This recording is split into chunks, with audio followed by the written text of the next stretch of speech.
Азыркы сөз Нуржигит Оңолбаев, сизби? Жок.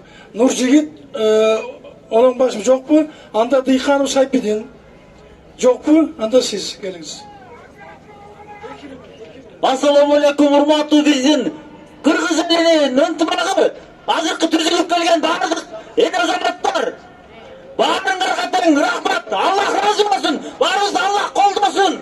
Ушуга чейин чогулткан, башыбызды Кыргыз элинин башын бириктирген ким?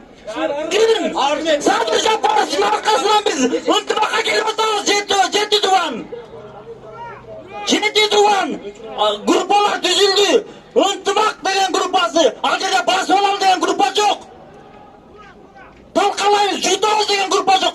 Болгону жети дубан ынтымагы деген группа ачылды.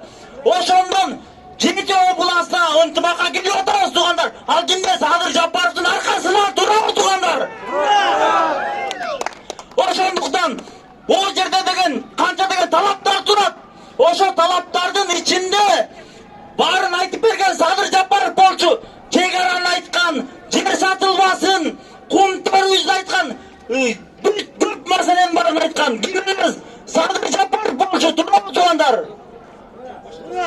Эми туугандар, азыр 1 сааттан кийин, 2 сааттан кийин, 3 кечинде же эртең эмесин Садыр Жапаровду ажырап келип берсин биздин алдыбызга.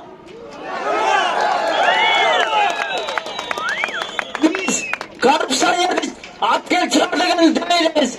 Ичип жегендерди чыгар демейлебиз. Биз так чындыкты айткан кишини чыгарып кел деп атабыз. Чыгарып келсин туугандар.